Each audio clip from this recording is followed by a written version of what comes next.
നിങ്ങളൊരു കാര്യം മനസ്സിലാക്കണം, അമേരിക്കന്റെ ഒരു റിപ്പോർട്ട് വന്നിട്ടുണ്ട്.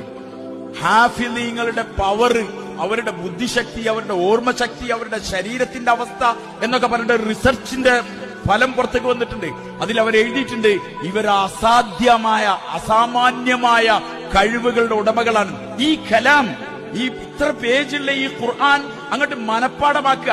ഒരു ദിവസം രാവിലെ സുബഹി കഴിഞ്ഞ് അല്ലെങ്കിൽ 4 മണിക്ക് തുടങ്ങിയിട്ട് മഗ്രിബിന് മുമ്പ് ഖുർആൻ പൂർണ്ണമായി ഉസ്താദിന്റെ മുന്നിൽ ഓതിക്കൊടുക്കാൻ മാത്രം കപ്പാസിറ്റി ഉള്ള മക്കളാണ് ഇരിക്കുന്നത്. ഇവരെ തലയെക്കെട്ടും ഇവരുടെ ജുബയും അല്ലെങ്കിൽ ഇവരുടെ ഖമീസും കണ്ടിട്ട് നിങ്ങൾ വിചാരിക്കണ്ട ഒന്നിനും പറ്റാത്തവരാണെന്ന്. ഇല്ല, ഇത് അള്ളാഹുവിന്റെ നിയോഗമാണ്. ഇന്നാ നഹ്നു നസ്സൽന ദിക്റ വ ഇന്നാ ലഹു ലഹാഫിളൂൻ. ഈ ഗ്രന്ഥത്തെ ഇറക്കിയത് നാമാണ്.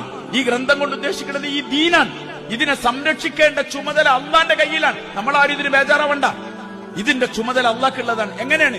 കോപ്പികളിലൂടെ, ഖുർആന്റെ പ്രതികളിലൂടെ അല്ല ഇത് സംരക്ഷിക്കുന്നത്.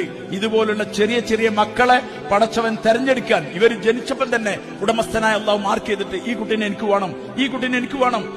ഈ നാട്ടിൽ സാധാരണഗതിയിൽ നല്ല തേങ്ങ, നല്ല അടക്കൊക്കെ ഉണ്ടാവുമ്പോൾ അതിനെ തൈ ഉണ്ടാക്കാൻ വേണ്ടിയിട്ട് കർഷകർ മാറ്റിവെക്കുന്നത് പോലെ ഉടമസ്ഥനായ അള്ളാഹു പറഞ്ഞതാ, ഇവരെ എനിക്ക് വേണം, ഇവരെ എനിക്ക് വേണം. ഇതാ ഈ കറുത്ത കോട്ടിട്ടവർ, ഇവരെ നിങ്ങൾ നോക്കേണ്ടത് അതാണ്. അള്ളാഹു സെലക്ട് ചെയ്ത ഹൃദയങ്ങളുടെ ഉടമകളാണ് ഇവർ. ഇവരുടെ മാതാപിതാക്കളെ നോക്കേണ്ടത്. എത്ര അനുഗ്രഹീതരായ മാതാപിതാക്കൾ